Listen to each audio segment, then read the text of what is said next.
రేపు నవంబర్ 29వ తేదీన యావత్ తెలంగాణ రాష్ట్ర వ్యాప్తంగా మా భారత రాష్ట్రపతి అధినాయకత్వం ఆదేశాల మేరకు దీక్షా దివస్ అనే కార్యక్రమాన్ని అన్ని జిల్లా కేంద్రాల్లో నిర్వహించబోతున్నాం.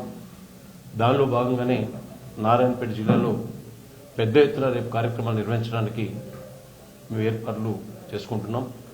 మరి దీక్షా దివస్ యొక్క ఇంపార్టెన్స్ ఏంది అని అన్నప్పుడు తెలంగాణ ప్రాంతం ప్రత్యేక రాష్ట్రం కావాలనేటువంటి ఆనాటి ప్రజల ఆకాంక్ష, ఎన్నో సంవత్సరాల సుదీర్ఘ పోరాటాల తర్వాత చిట్ట చివరికి తెలంగాణ ప్రాంతాన్ని ఒక ప్రత్యేక రాష్ట్రంగా సాధించుకోవడంలో నవంబర్ 29వ తేదీ అనేటువంటిది చాలా కీలకమైనటువంటి రోజు.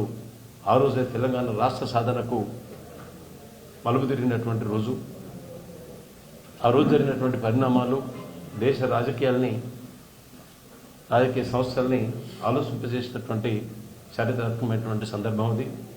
రాష్ట్ర రాజకీయాలను కదిలించినటువంటి రోజు కూడా నవంబర్ 29. ఆ విషయాన్ని నేటి యువతరానికి తెలియజేయాలనేటువంటి ఉద్దేశం, తెలంగాణ ప్రాంతం ప్రత్యేక రాష్ట్రం కావాలనేటువంటి ప్రజల ఆకాంక్ష, ఉద్యమం జరిగినటువంటి తీరు, ప్రయాణించినటువంటి తీరు, కేసీఆర్ గారు పోషించినటువంటి పాత్ర, వారు చేసినటువంటి త్యాగాలు, చిట్ట చివరికి తెలంగాణ రాష్ట్రాన్ని సాధించినటువంటి తీరు ఏదైతే ఉందో, మరి నేటి తరానికి భవిష్యత్ తరాలకు యువకులకు అందరికీ ఆ విషయాన్ని తెలియజేయాలనేటువంటిదే ఈ కార్యక్రమాన్ని ఇంత పెద్ద ఎత్తున నిర్వహించడం.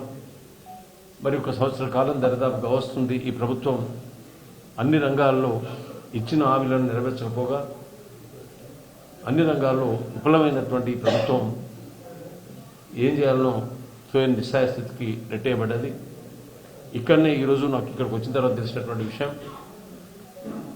ఆనాడు గౌరవ కేసీఆర్ గారు బడుగు బలైన వర్గాల పిల్లలకు నాణ్యమైనటువంటి విద్య, నాణ్యమైనటువంటి ఆహారం అందించాలి, కోటీశ్వరుల పిల్లలు ఏ విధంగానైతే చదువుకుంటున్నారో అణగారిన వర్గాల పిల్లలు కూడా నాణ్యమైన విద్య అందించాలనేటువంటి ఒక సంకల్పంతో గురుకుల విద్యా వ్యవస్థను బలోపేతం చేసి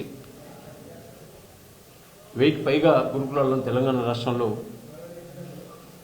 స్థాపించి అన్ని వర్గాల పిల్లలకు నాణ్యమైనటువంటి విద్యను అందించినటువంటి తీరును చూసినాం. అదే ఈరోజు మక్తల్ నియోజకవర్గంలో మగ్నూర్ అనేటువంటి విద్యా సంస్థలో వారంలోనే 3 సార్లు ఆహారం కలుషితమై అక్కడ చదువుకున్నటువంటి విద్యార్థులు ఇబ్బంది పడుతున్నటువంటి తీరు ఈరోజు మార్నింగ్ చూసినాం.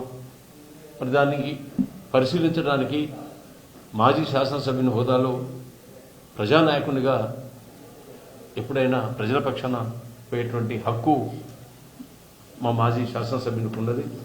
మరి అవగాహన లేనటువంటి శాసనసభ్యులు ఇక్కడ ఉన్నారు అని అనిపిస్తుంది. వాళ్ళకేం హక్కు ఉంది ఈ విద్యాసంస్థను విజిట్ చేయడానికని అనే మాట, అంతకన్నా రాజకీయ వివేకం ఎవడు ఉండడు, మన రాజకీయ పరిణితి, రాజకీయంలో జ్ఞానం లేనటువంటి వాడని చెప్పడానికి అంతకన్నా ఏం లేదు.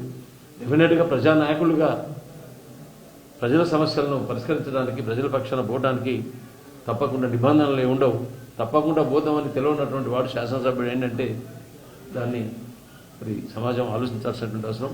ఏవైనా అన్న మాజీ శాసనసభ్యుడు రామ్మోహన్ రెడ్డి గారి అరెస్టును తీవ్రంగా ఖండిస్తూ, కనీస అవగాహన లేనటువంటి, అనుభవం లేనటువంటి ముఖ్యమంత్రి పాలన యావత్ తెలంగాణ రాష్ట్రం మొత్తం చిత్కరిస్తుంది, చిదరించుకుంటున్నారు. కాంగ్రెస్ వాళ్ళే చెప్తున్నారు మా పని అయిపోయిందని. సరే, ఇది సందర్భం కాకపోయినా రేపు జరగబోయేటువంటి దీక్షా దివస్ కార్యక్రమాన్ని నారాయణపేట జిల్లాలో పెద్ద ఎత్తున అమలు చేయడానికి కార్యకర్తలు, నాయకులు చాలా ఉత్సాహంగా ఉన్నారు. ఆ కార్యక్రమాన్ని విజయవంతం చేయడానికి మేము కూడా సమావేశం ఏర్పాటు చేసుకున్నాం. మీ వంతు సహాయ సహకారాలు కూడా దాంట్లో మీరు భాగస్వాములు కావాలని చెప్పి మేము కూడా విజ్ఞప్తి చేస్తాను.